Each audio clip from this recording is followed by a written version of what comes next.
Saudara, sekedar mengingatkan, satu hari lagi PPN 12% berlaku pada 1 Januari 2025. Sesuai mandat dari Undang-Undang Nomor 7 Tahun 2021 tentang harmonisasi peraturan perpajakan, pemerintah akan menaikkan PPN menjadi 12%. Dan mengutip data dari Kementerian Keuangan, barang dan jasa yang terdampak kenaikan PPN 12%, diantaranya yang berikut ini: makanan premium, pendidikan premium, kesehatan premium, hingga daya listrik di atas 2.200 volt ampere.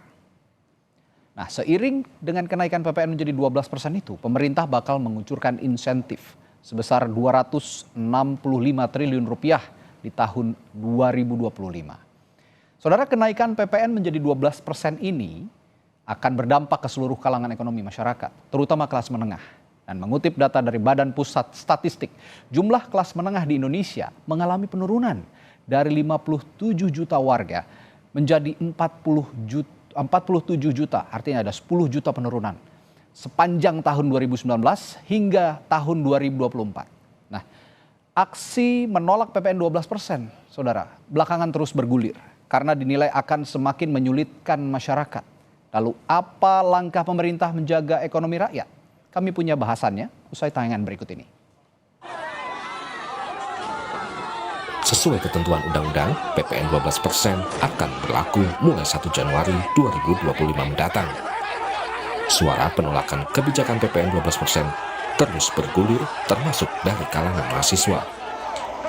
Mahasiswa yang tergabung dalam Badan Eksekutif Mahasiswa Seluruh Indonesia mendesak Presiden Prabowo Subianto mengeluarkan Perpu untuk menunda atau membatalkan PPN 12%. Tuntutan kita sederhana, cuma ada 3 dan betul-betul terfokus terhadap isu PPN ini. Yang pertama, kita mendesak Presiden untuk mengeluarkan Perpu yang membatalkan PPN 12%.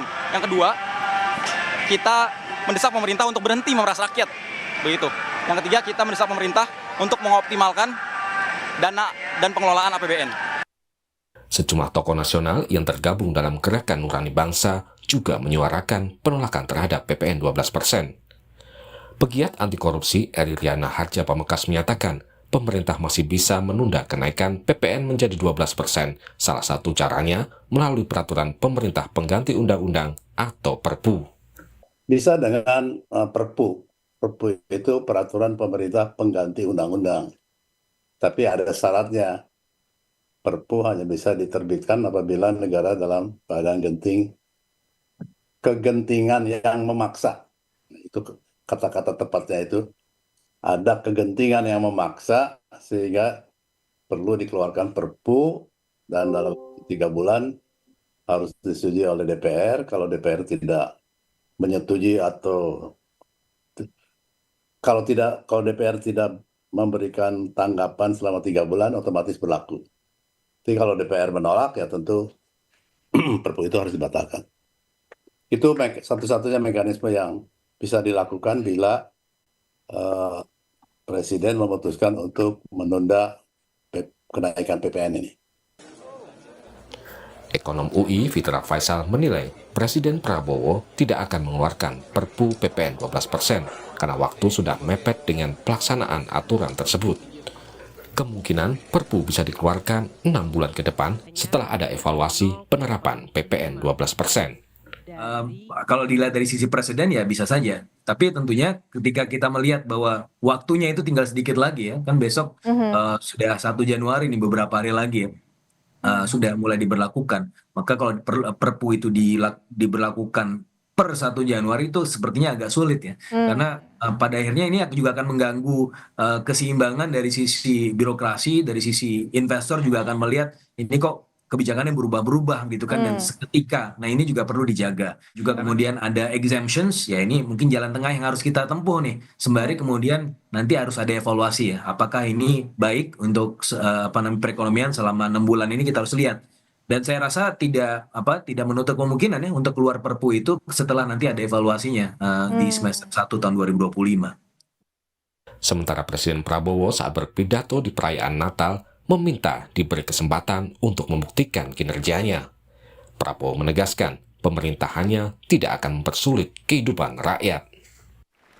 Saya bertekad untuk memimpin suatu pemerintah yang bersih, pemerintah yang akan menjaga kepentingan rakyat Indonesia. Tidak ada niat sedikit pun untuk kami mempersulit kehidupan rakyat Indonesia. PPN 12% akan diberlakukan 1 Januari mendatang. Untuk mengantisipasi dampak negatif PPN 12%, pemerintah telah menyiapkan insentif senilai Rp265 triliun. Tim Liputan, Kompas TV. Saudara, masyarakat mengaku keberatan dengan kenaikan PPN menjadi 12% yang akan berlaku pada lusa. Mereka khawatir pengeluaran bertambah, sementara pendapatan tidak bertambah. Lalu seperti apa siasat untuk mengantisipasi bengkaknya pengeluaran akibat PPN penerapan, maksud kami akibat penerapan PPN 12%? Jelas, yang kayak gitu udah ke coffee shop yang gitu-gitu enggak. Yang paling utama sih mungkin kalau secara ibu rumah tangga ya, ngelihat beras jadi mahal banget. Terus mencari-cari kayak buah-buahan, sayur-sayuran yang harus dibeli itu harus benar-benar strict banget gitu. Dipas-pasin dulu kan harus. Akan mengurangi konsumsi atau seperti apa, Bre? Mengurangi konsumsi kepaksa ya. Kan banyak barang-barang yang ikut naik, sedangkan kan gaji kita cuma segitu-gitunya. Kalau menurut saya paling saya cari tambahan lain, ya pekerjaan tambahan lain. Pengeluaran ekstra untuk pembelian-pembelian yang itu ya minimal biar bisa mencukupi kehidupan kita, mencukupi kehidupan keluarga, harus mengurangin segala sesuatunya untuk kita keluarin. Pasti dana darurat itu pasti ada dan pasti sedikit banyaknya pasti terganggu, ya kan? Pasti terganggu. Cuman kan itu tadi kembali ke kitanya, ya sebesar apakah dana darurat ini ataupun tabungan ini akan terganggu. Itu kembali ke kita. Sesuai ketentuan undang-undang, PPN 12% akan diberlakukan pada 1 Januari lusa atau tinggal 1 hari lagi. Saat ini banyak muncul suara penolakan terhadap PPN 12%. Mereka yang menolak PPN 12% ini mendesak Presiden mengeluarkan Perpu atau peraturan pemerintah pengganti undang-undang untuk menunda atau membatalkan bahkan PPN 12% ini. Nah, kita akan kupas isu ini bersama anggota Komisi 11 DPR RI dari fraksi Partai Demokrat, Fatty, dan Direktur Ekonomi Digital Center of Economics and Law Studies atau Selyos, Nailul Huda, dan nanti juga akan bergabung pegiat anti korupsi yang juga tokoh Gerakan Nurani Bangsa, Eri Riana Harjapa Mekaset. Kita sapa dulu Pak Fatty dan juga Pak Mas Nailul Huda. Selamat malam Pak Fatty, Mas Nailul. Selamat sore, ya. Mas Redi. Baik, Mas Nailul. Saya ke Pak Fatty dulu. Fatty. Ya, Pak Fatty, kalau desakan masyarakat yang begitu kuat untuk menerbitkan Perpu oleh Presiden dengan kaitannya bahwa khawatir mereka ini bahwa PPN 12% ini akan semakin menyulitkan perekonomian rakyat, apa respons Anda sejauh ini? Ya, baiknya sih memang karena waktu yang sekarang sudah sangat mepet ya. Ini kita 1 hari menjelang awal tahun penerapan PPN 12% bagi barang-barang premium. Jadi menurut hemat kami baiknya memang pemerintah diberikan kesempatan. Berikanlah kesempatan kepada pemerintah untuk mencoba menerapkan strategi-strategi ekonomi. Kan begitu. Harus diingat bahwa PPN 12% ataupun penambahan 1% ini bagi barang-barang premium ataupun barang-barang pilihan yang notabene konsumsi daripada masyarakat menengah ke atas, kan begitu. Sehingga beras, daging, ikan, telur, sayur dan lain-lain itu seharusnya tidak naik gitu seharusnya. Namun demikian memang tidak bisa kita pungkiri bahwa jika ada pihak-pihak yang memanfaatkan situasi ini kan gitu. Sebetulnya harusnya tidak berdampak, tapi kemudian mereka para para penunggang ini yang menjadikan situasi ini menjadi tambah runyam kan gitu. Karena betul-betul masyarakat harus diberikan pemahaman. Intinya sih itu. Masyarakat harus paham bahwasanya penambahan ini adalah bagi barang-barang yang sifatnya premium. Sebagai contoh, kalau misalnya kita itu sehari-hari makan, kalaupun makan di luar lah, katakan makannya di warung yang tidak merupakan kategori restoran mewah, itu harusnya juga tidak ada. Pak Fatih sebentar, yang HPP, Anda maksud sebagai penunggang tadi itu siapa ya? Ya mungkin bukan penunggang, mungkin sifatnya itu bahwa orang-orang, para pedagang ataupun yang memang sengaja memanfaatkan situasi ini untuk keuntungan pribadinya. Contoh, pada sesi interview sebelumnya ada keluhan seorang mahasiswi bahwa uang kosnya itu naik dari 2,5 juta menjadi 3 juta. Alasan yang punya kos katanya karena ada kenaikan PPN. Nah ini kan menjadi tidak benar dan tidak. Tapi kalau listriknya naik juga kan harga kosnya juga harus naik, Pak Fatih. Halo, Pak Fatih. Kalau biaya listriknya, begini, listrik silakan. ini juga kan tidak. Listrik ini, jadi listrik ini yang akan naik itu adalah listrik memang dengan konsumsi yang menengah ke atas sampai dengan 3.000 sekian volt itu justru PPN-nya 0, Mas. Tidak dikenakan PPN. Nah ini yang perlu diketahui oleh masyarakat gitu. Tapi kalau kos-kosan kan listriknya besar biasanya dayanya, Pak. Membuat narasi bahwa begini, kalau kos-kosan itu, setahu saya rumah kos itu kan satu kamar itu diberikan satu meteran. Ya. Sudah tentu meteran kos itu tidak 3.000, tidak 3.000 volt per kamar kan, Mas gitu. Nah sehingga maksud saya ini masyarakat tuh harus mengetahui gitu. Marilah kita bersama-sama, jangan punya pemikiran bahwa pemerintah ini ingin nyusahin rakyat, enggak. Kita harus ingat bahwa subsidi total yang diberikan bagi masyarakat di tahun 2024 ini totalnya ini 827 triliun, Mas. Salah satunya ini juga untuk subsidi PPN dengan besaran kurang lebih 265,5 triliun. Nah, sehingga ini harus dilihat. Ya, kasih kesempatan dulu gitu ya untuk pemerintah. Baik, saya ke Mas Nailul dulu. Mas Nailul, kalau bicara aturan, sangat ingin. Dan baik, saya ke Pak Fatih, mohon maaf, saya ke Bung Nailul dulu. Kalau bicara aturan, sebenarnya kan tinggal 1 hari lagi. Masih mungkin nggak sih sebenarnya kalau tuntutan Perpu itu bisa dikabulkan oleh Presiden? Ya, Mas, terkait dengan apakah masih mungkin, ini sangat-sangat mungkin sekali. Mungkin ya?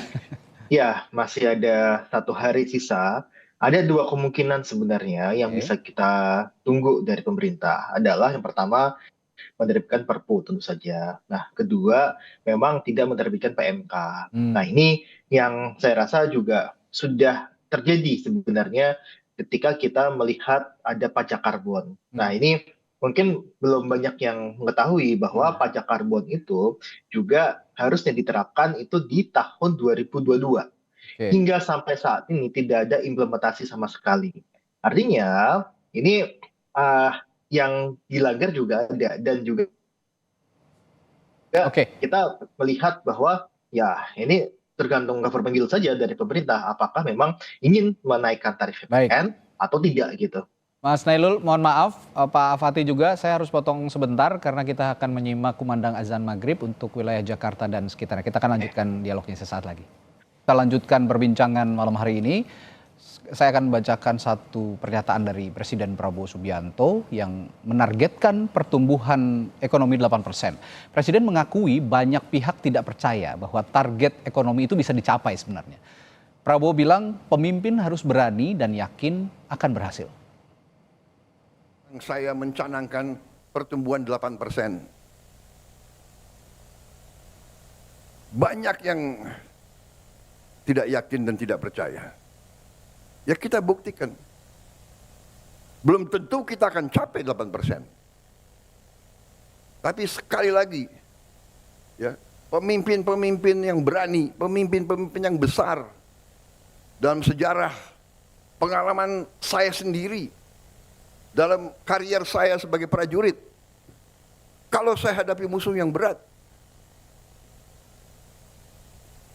saya harus yakin saya akan berhasil. Saya akan menang. Kalau tidak, kita nggak berani berbuat. Ya, kita lanjutkan perbincangan, Mas Nailul. Kalau tadi saya tanya konteksnya dalam kaitan soal Perpu. Tapi saya juga akan tanyakan pada Anda soal statementnya atau pernyataannya Pak Prabowo barusan. Misinya kan pemerintah meningkatkan perekonomian, ada pertumbuhan ekonomi 8%. Dengan naiknya PPN 12%, make sense nggak ini bisa tercapai? Ya, jadi seperti ini Mas. Kita tahu bahwa PDB kita ditopang oleh konsumsi rumah tangga. 51% lebih, tepatnya 53%. Kalau saya nggak salah ingat ya, itu ditopang oleh konsumsi rumah tangga. Artinya adalah daya beli masyarakat menjadi komponen penting untuk menciptakan PDB. Nah, PDB ini kan kalau kita lihat kan juga bisa kita sampaikan gitu kan, untuk mencapai 8% itu ya effortnya lebih gitu kan. Apalagi kalau kita lihat di sini ada kenaikan tarif PPN yang pasti akan membuat pertama dampaknya pasti akan ke inflasi. Inflasi kita prediksi itu mencapai 4,1%. Nah, ketika inflasi naik, ini bisa mengancam kepada daya beli masyarakat yang saat ini juga belum sembuh 100% dari COVID-19. Artinya ini kita masih punya step-step yang memang harus dilalui gitu kan. Dan juga kita lihat ini ketika ini dinaikkan daya beli melemah dan sebagainya, berat bagi Prabowo dan pemerintahannya untuk bisa mencapai pertumbuhan ekonomi yang tadi disampaikan sama Prabowo sekitar 8% gitu kan. Ini sungguh berat kalau misalkan daya beli masyarakat ini diganggu. Kalau gitu saya ke Pak Fatih. Pak Fatih, dengan tadi target Pak Prabowo pertumbuhan ekonomi 8%, tapi ada kenaikan PPN. Ini kan kalau kenaikan PPN kemarin diklaimnya adalah yang tertekan adalah kelas menengah. Sedangkan kelas menengah ini penggerak ekonomi nomor 1 konon untuk menaikkan pertumbuhan ekonomi. Ya memang ada buffer selama 2 bulan. Dan tadi jumlahnya Pak Fatih sempat singgung ratusan miliar. Tapi kan untuk melihat pertumbuhan ekonomi tidak bisa 2 bulan. Hanya harus ada 1 tahun tolak ukurnya. Bagaimana penjelasan Anda soal ini? Betul. Yang pertama, kita tentu harus optimis. Harus optimis bahwasanya target-target ekonomi yang disampaikan tadi oleh Bapak Presiden itu harus bisa tercapai. Kenapa negara lain bisa mencapai, kenapa kita tidak bisa dengan sumber daya alam dan kualitas manusia kita? Tentu kita bisa. Namun untuk mencapai ke situ perlu beberapa strategi. Nah, ini adalah penerapan pajak dengan asas gotong royong ini, yang mana meningkatkan PPN 1% bagi barang-barang premium. Ini salah satu di antara daripada strateginya. Ini, Mas, harus diberikan pemahaman. Saya juga mohon diberikan kesempatan untuk menjelaskan bahwa masyarakat harus tahu 12% ini bukan untuk semua kelas produk yang dikonsumsi oleh masyarakat se-Indonesia gitu. Bagi masyarakat umum, bagi mungkin sebagian besar masyarakat, itu justru PPN-nya ini 0, disubsidi oleh pemerintah. Totalnya itu disubsidi tahun kemarin 265 triliun. Kalau misalnya orang kaya nggak boleh dipajekin, terus siapa yang mau dipajekin gitu, Mas? Kan tentu asas gotong royong dan asas keadilan yang disampaikan berulang-ulang oleh Menteri Keuangan, Ibu Menteri Keuangan itu adalah bahwa yang mempunyai kemampuan ekonomi lebih tentu harus menanggung lebih gitu. Itulah asas keadilan kan gitu. Nah, jadi sekali lagi PLN saja bagi listrik ini, Mas, saya izinkan saya memberikan penjelasan sedikit ya. Baik, silakan. 99,5% daripada konsumsi listrik di Indonesia itu 0 PPN-nya. Kemudian pajak usaha kecil menengah dengan omset 500 juta per tahun itu pun 0. Kemudian pajak UMKM dengan omset final 4,8 miliar per tahun 0,5%. Kita selalu membanding-bandingkan dengan Vietnam. Vietnam itu PER-nya untuk UMKM itu 15%. bagaimana ceritanya 0,5% diadukan dengan 15%? Nah, kemudian sekali lagi, sumbangan ataupun subsidi daripada pemerintah bagi PPN masyarakat kelas menengah ke bawah ini 265 triliun.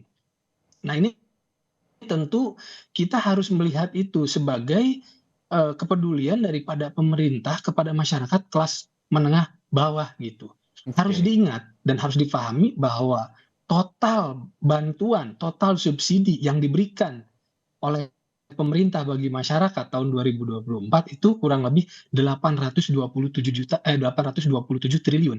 Jadi sangat tidak arif kalau misalnya kita bilang bahwa pemerintah tidak mempedulikan ataupun tidak mempunyai rasa empati kepada masyarakat. Nah, jadi saya mohon pada kesempatan ini marilah kita semua anak-anak bangsa ini, yang pertama kita harus optimis dan kedua kita harus bahu-membahu. Pak Presiden selalu bilang, kalau misalnya kita punya rencana terus kemudian dinafikan, dibantah, bagaimana? Itu saya kira kita harus fair juga. Mari kita berikan kesempatan kepada pemerintah gitu, Mas. Ya, prinsipnya yang kaya membantu yang miskin, begitulah ya, dalam tanda kutip. Pajak yang untuk menengah ke atas ini nanti akan dialihkan kepada yang membutuhkan atau masyarakat miskin. Tapi begini, saya ke Pak Mas Nailul kalau begitu.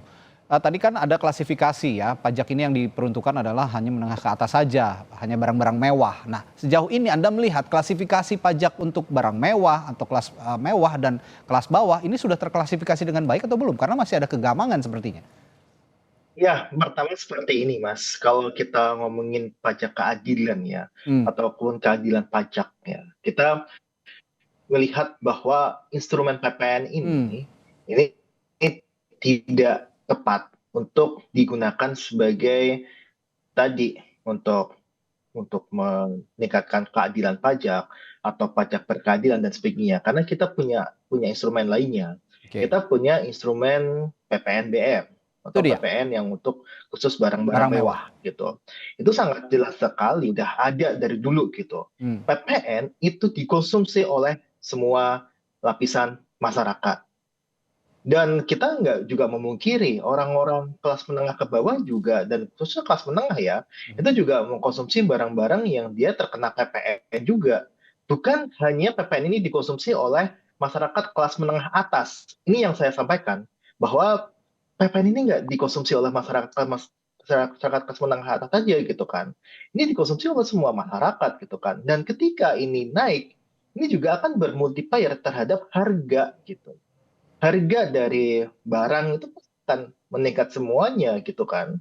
Kita melihat hal itu, kalau memang ingin macaki orang kaya dan sebagainya, mengapa nggak pakai instrumen PPNBM gitu. Nah, ini yang tadi saya coba luruskan dari Pak Fatih gitu kan, bahwa ini tidak seperti itu konsep PPN.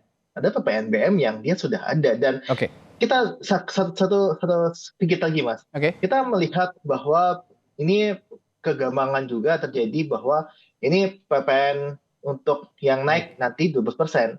DJP sudah state bahwa semua barang yang terkena PPN 11% itu naik tarif yang menjadi 12%. Tidak ada barang-barang pokok. Yang ada adalah barang-barang yang tadinya dia bebas PPN, dia kena PPN.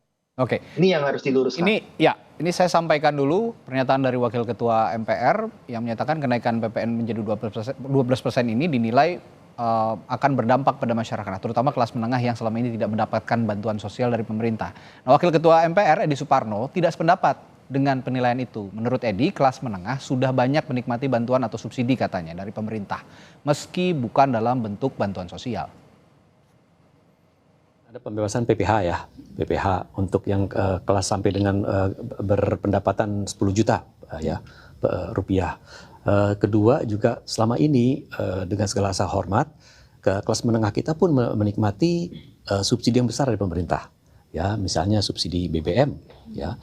Meskipun itu subsidi itu diperuntukkan untuk masyarakat yang paling terdampak, untuk UMKM ya.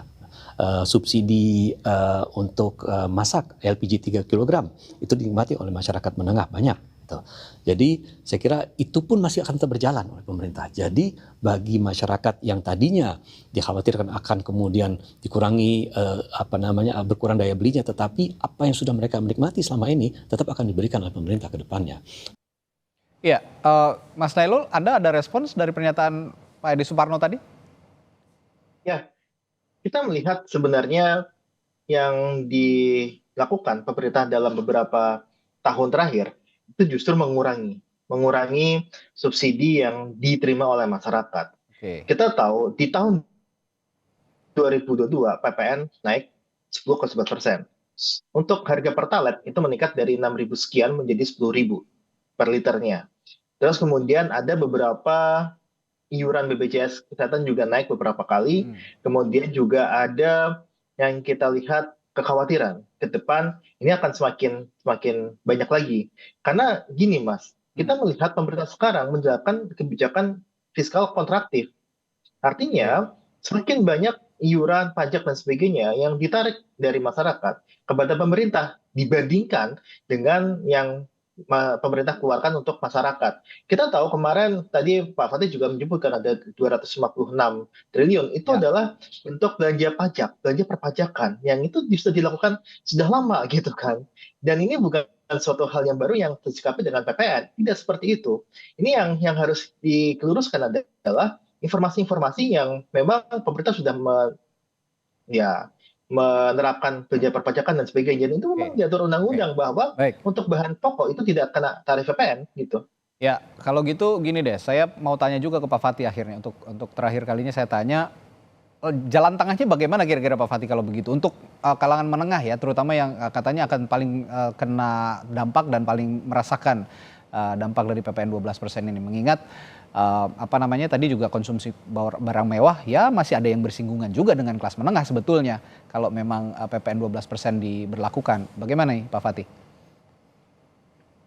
Iya, yang pertama harus diingat bahwasanya kenaikan PPN 11 ke 12 ini merupakan amanat undang-undang yang memang harus dijalankan oleh pemerintah, kan begitu. Namun atas kebijaksanaan Presiden setelah berkonsultasi dengan DPR, sehingga ini dibuatkan sebuah formula undang-undang tetap jalan, kemudian masyarakat pun tetap terjaga dengan cara membagi barang-barang apa saja yang masuk ke dalam klasifikasi premium dengan pengenaan PPN baru yang 12%. Menurut saya Mas, marilah kita Mas Reddy, Mas Nailul, dan pemirsa, marilah kita berikan kesempatan kepada pemerintah. Kan gitu. Kami sangat yakin semangat Bapak Presiden luar biasa, kabinet solid, DPR pun mendukung dan akan senantiasa mengawasi, maka berikanlah kepercayaan kepada kami bahwa pemerintah sekarang sangat memahami. Karenanya itu diberlakukan strategi-strategi yang tadi saya sampaikan, pemilahan itu. Yakinlah bahwa asas pengenaan pajak ini adalah asas daripada keadilan dan gotong royong. Tadi yang disampaikan oleh Pak Nailul harusnya diterapkan strategi-strategi lain. Ini harus kita ingat Bapak Presiden Prabowo beserta kabinet ini baru bekerja beberapa bulan saja. Kedepannya tentu insya Allah akan ada terobosan-terobosan yang baik, dan terkait PPN bagi barang-barang mewah ini juga harus kita ingat akan direview nanti pada pembahasan APBN tahun 2025. Ini akan menjadi hal yang kita sangat pantau. Ada evaluasi begitu ya Pak ya, Pak Fatih, nanti akan ada evaluasi secara berkala tentu saja. Ya kalau memang kita publik diminta untuk memberikan kesempatan kepada pemerintah, ini juga harus ada penjelasan yang rinci lagi tentang klasifikasi itu tadi ya, karena masih ada kegambangan sebenarnya dari masyarakat terkait klasifikasi barang mewah dan sebagainya. Tentu saja ini akan jadi solusi bersama jika memang pemerintah bisa menjelaskan itu dan akan bisa sama-sama mematuhi aturan yang sudah dibuat oleh undang-undang. Baik, terima kasih Pak Fatih, anggota DPR dari fraksi Partai Demokrat, dan juga Pak Mas Nailul Huda dari Seleus telah berbagi perspektifnya di Sapa Indonesia Malam. Terima kasih, sampai ketemu lagi, sehat selalu Bapak-Bapak.